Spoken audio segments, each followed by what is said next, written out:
Antman.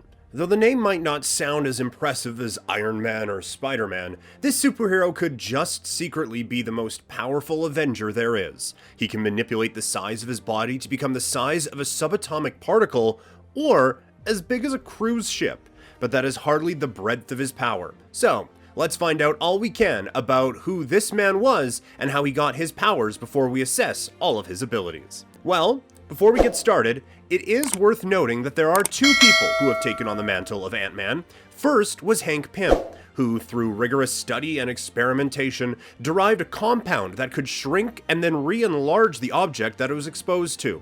He had successfully pulled off this experiment on a chair, but being somewhat of a mad scientist, he had exposed himself to the chemical compound and found that the effect it had on inanimate objects was exactly the same as it was on living ones. Initially, he took on the role of Ant-Man, but very quickly found another moniker for himself and continued his days as the vigilante Yellow Jacket. This is where the Ant-Man we know from the MCU kicks in.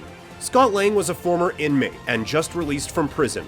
Though the exact causes of his incarceration are unknown, it could be chalked down to petty theft or small-time crime. After his release, he had devoted all of his attention to his daughter, who had developed an incurable disease. Scott had made it his life's goal to find help for his daughter, and was relentless in his hopes to find a cure. He had heard of a very sophisticated doctor that had developed an experimental procedure for such an ailment, and his efforts to track down and locate the doctor led him to Cross Technologies, where he happened upon the Ant-Man suit. This is where his superhero adventure began, as he used the suit to shrink himself and go down a drain and into the operating room.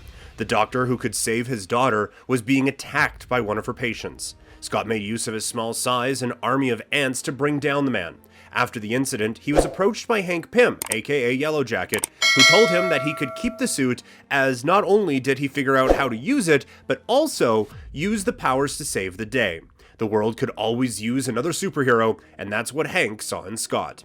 Scott Lang can shrink himself down to the size of ants, or go even smaller if he wants to, but this does not compromise his strength and durability. He is just as powerful in any form as he is in his human form. Now you might be asking yourself that this does seem a bit counterintuitive. How can something be so small, but so sturdy? This relates to the fact that Scott Lang's mass doesn't change when he is shrinking, and his density actually increases relative to his size. This trait actually comes in handy when he has to regularly fight off humans while he himself is smaller than a grain of rice. When he is fighting Yellow Jacket in his daughter's room at the beginning of the film, his endurance is challenged because he is facing off against an equal in size and density, but the guards he takes down don't stand a chance.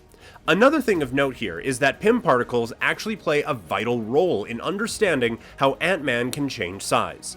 As the name suggests, Pym particles were first discovered by Hank Pym. These are subatomic particles that can add or remove mass from a system depending on how big or small you need the object to be.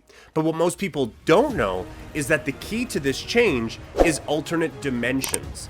When an ant shifts to microscopic size, 99% of his mass is extra-dimensionally shifted. He was sent to a place called the Microverse, also known as the Quantum Realm, where time and space are irrelevant. Of course, only beings the size of an electron can enter into this reality, so that makes Ant-Man the only Avenger capable of such a feat. Ant-Man also has a telepathic communication. When you shrink down to the size of an ant, it can be difficult to communicate with others, especially since your voice is reduced to mere whispers.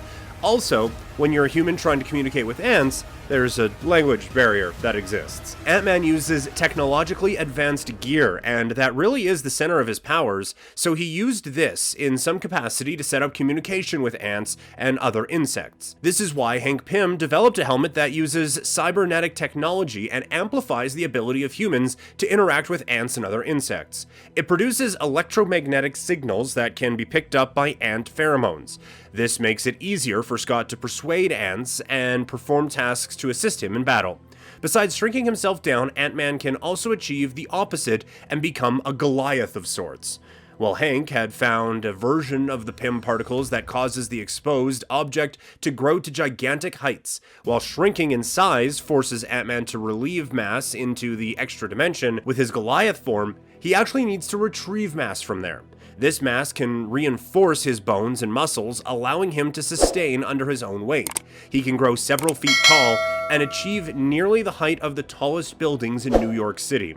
We saw this on full display when he took on one half of the Avengers team at the airport, and once again in the final battle against Thanos. So that's it for this one, guys. If you enjoyed, be sure to leave a like, and while you're at it, why not hit the subscribe button as well so you can enjoy more content like this.